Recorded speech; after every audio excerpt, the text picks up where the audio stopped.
네, 여러분 안녕하세요. 서울대학교 아동가족학과의 영유아 보육연구실을 이끌고 있는 교수 박유정이라고 합니다. 오늘 육아 톡톡에서는 식사 지도에 관해서 말씀드리겠습니다.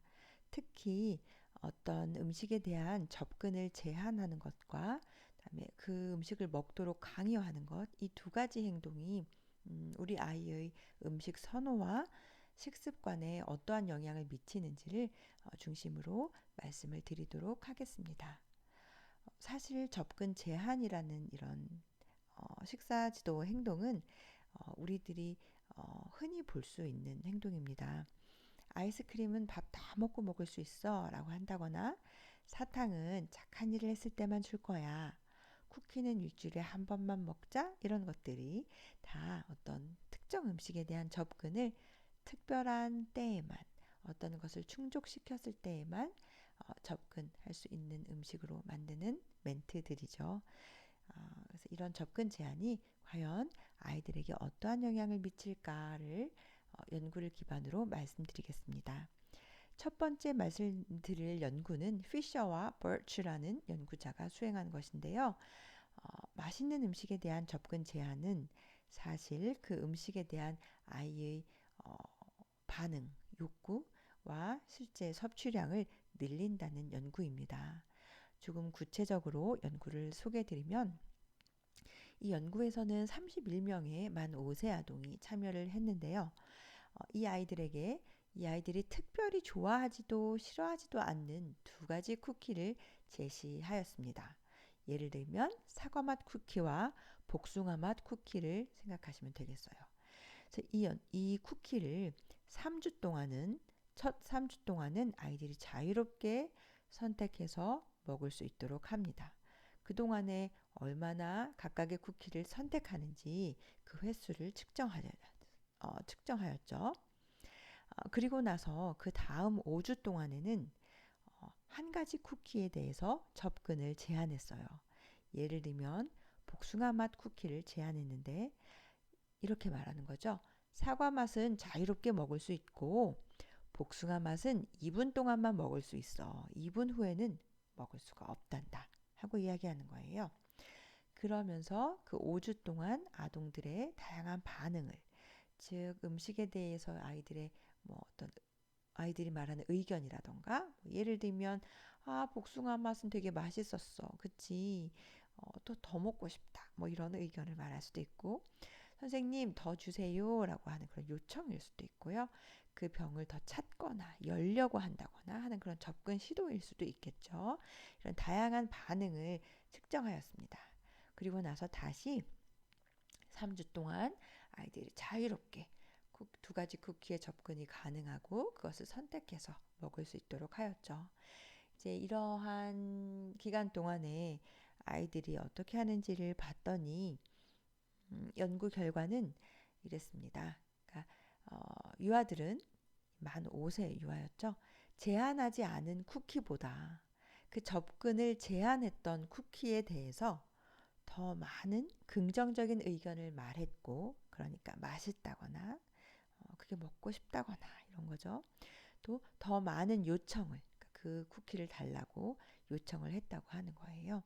그리고 이러한 경향은 다행히도 시간이 지남에 따라서 점차 감소하는 경향을 보였다고 합니다. 그렇지만 여전히 제한하지 않은 쿠키보다는 제한한 쿠키에 대해서 더 갈망하고 그것을 달라고 했던 거죠. 근데 그러한 경향에 이제 개인차가 있는가를 보기 위해서 연구자들이 동일한 연구자가 후속 연구를 실행을 했습니다. 여기에는 37명의 유아가 만 5세 유아가 참여를 했고 이번에는 쿠키와 비슷한 크래커를 가지고 실험을 했어요. 아이들이 특별히 좋아하지도 싫어하지도 않는 두 가지 종류의 크래커를 가지고 간식 시간에 제공을 했습니다. 이 간식 시간이 총 15분인데 이거를 3개의 세션으로 나눴어요. 5분씩. 그리고 5분마다 아동의 크래커 선택과 섭취를 이제 체크한 거죠. 그리고 5분마다 아이들이 그러니까 선택을 할 수 있었어요. 그래서 이제 두 가지 크래커 중에 선택을 하는데 첫 번째 세션과 세 번째 세션에는 음, 그 한 가지 크래커만 먹을 수 있었어요. 그러니까 두 가지 크래커 중에. 그런데 두 번째 선택 세션에만 제한된 크래커, 즉 그 두 가지 중에서 예를 들면 하나는 물고기 모양 크래커고 하나는 뭐 네모난 모양의 크래커, 프레첼 모양의 크래커였다면 어, 연구자들은 프레첼 모양의 크래커에만 접근을 제한한 거죠. 그리고 그 프레첼 모양의 크래커는 두 번째 세션에만 그걸 먹을 수 있었던 거예요. 그것을 선택할 수 있었던 것이죠. 그러니까 이렇게 했을 때 이제 아이들이 어떻게 하는지를 본 거고, 또 한 가지 이 연구자들은 가정에서 이 아이들이 얼마나 평소에 부모에 의해서 음식에 대한 접근 제한을 받는지 그 정도를 또 측정했습니다. 그래서 이제 살펴본 결과 어땠냐면 아이들은 이 음식을 크래커를 제한한 세션에서 제한하지 않은 세션보다 어, 더 높은 반응과 선택, 섭취량을 보였다는 거예요. 그게 무슨 말인가 하냐면 아까 프레첼 모양의 어, 과자, 그 크래커는 두 번째 세션에서만 접근이 가능하다고 했었잖아요. 그러니까 그때 더 많은, 그러니까 접근이 제한된 경우에 선택하게 했을 때 그 제한된 음식에 대해서 더 많은 선택을 보인다는 거죠. 아, 그래. 이거는 이때만 먹을 수 있는 거야 하고 더 많이 그 크래커를 선택하게 된다는 것입니다. 제한에 대한 아동의 반응과 어, 가정에서의 제한 수준도 관련성이 나타났는데요. 무슨 말인가 하면 집에서 평상시에 부모에 의해 어떤 크래커를 덜 먹어봤거나 또는 제한된 음식에 대한 제한을 많이 경험한 아이일수록 이 실험에서도 제한된 음식, 제한된 크래커에 대한 반응이 더 폭발적이었다는 것을 말합니다.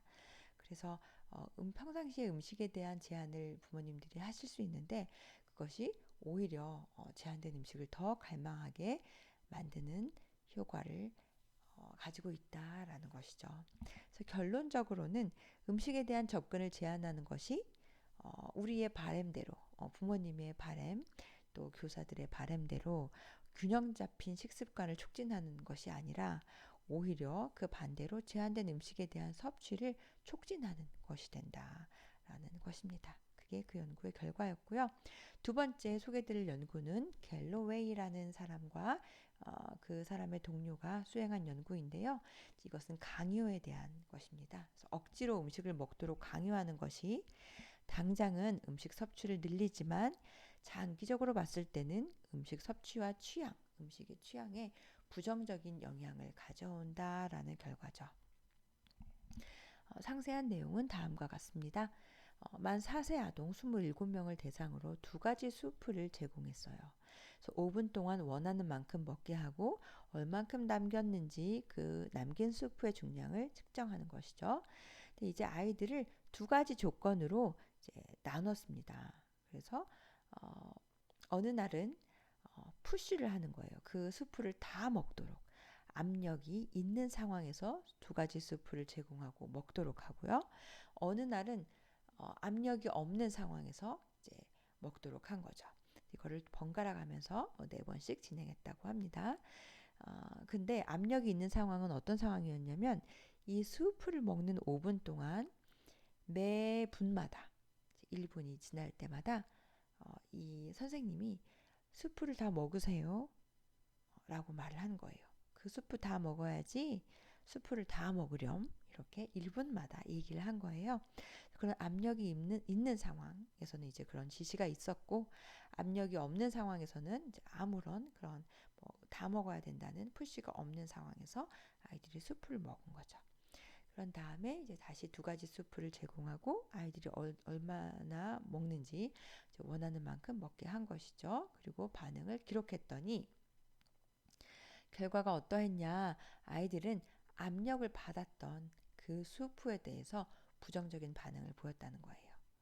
오히려 그 수프를 다 먹으렴 하고 했던 음식에 대해서는 이제 그 수프에 대해서는 싫어하는 반응을 보이고 반대로 압력을 받지 않은 상태에서는 새로운 음식이지만 그 음식을 더 먹어보고 시도하는 모습을 보였다는 것이죠.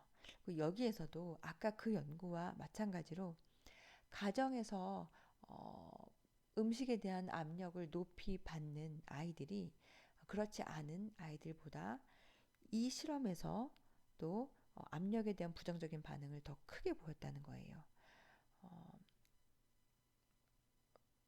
그, 무슨 말인가 하냐면 그것을 다 먹으세요라고 할 때 실제로는 그 음식을 더 싫어하고 더 안 먹는 모습을 보였다는 거죠. 이것에 대해서 연구자들이 해석하기를 압력을 계속해서 자주 받는 경험을 한 유아들은 언젠가부터는 이러한 압력을 무시하는 방법을 학습하게 되는 것 같다라고 말을 하고 있습니다. 저는 이걸 읽으면서 굉장히 되게 무섭다는 생각이 들었어요. 우리가 어떤 잔소리를 함으로써 처음에는 그것을 듣는 경험을 하지만 시간이 오래될수록 오히려 그것을 내면화해서 우리의 바램대로, 성인의 바램대로, 부모의 바램대로 스스로도 좋은 행동을 하는 게 아니라 그 압력을 무시하는 방법을 터득하게 된다는 거죠. 그러니까 듣지만 한 귀로 듣고 한 귀로 흘려버리는 것을 이제 점차 익혀가게 되는 효과도 있다라는 연구자들의 이제 이야기가 있습니다.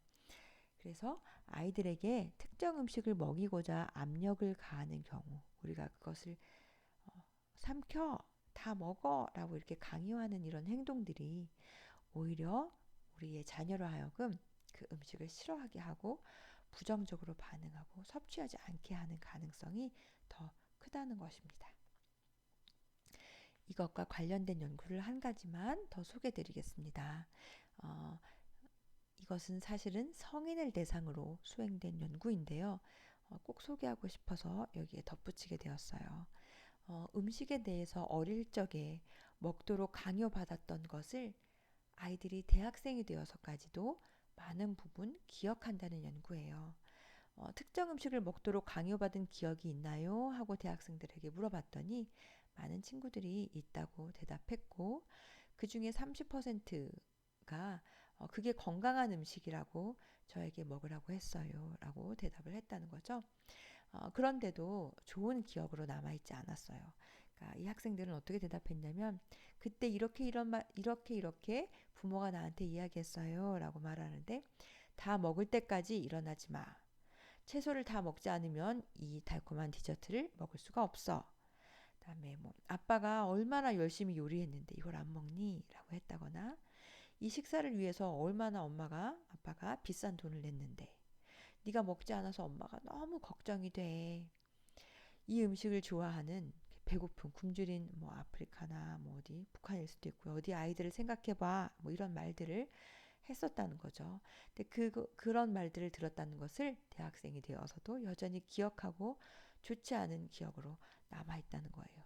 그 외에도 어떤 것을 먹어야 디저트로 이렇게 보상을 준다던가 또는 이런 것도 못 먹다니 너 아기구나 라고 놀렸던 그런 경험들 이런 것을 아이들이 여전히 기억하고 있고 더군다나 그 기억은 기억이고 지금 어쨌든 성인이 된 현재에 건강한 식습관을 가지게 되었다면 부모의 그런 잔소리가 보람이 있을 것 같아요. 근데 실제로 이 연구에서는 그런 경험을 한 아이들, 강제로 음식을 먹은 에피소드를 많이 보고한 대학생들일수록 오히려 현재 식습관이 굉장히 제한되어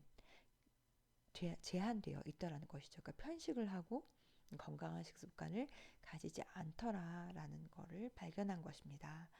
그래서 낯설고 불쾌했던 그 음식을 성인에 의해서 강제로 먹었던 그 경험은 그 당시에는 다양한 그 부모의 강제하는 기술에 의해서 그 음식을 먹었지만 성인이 된 지금도 여전히 그 음식을 싫어하고 거부하는 모습을 이 대학생들이 보였다는 것이고요.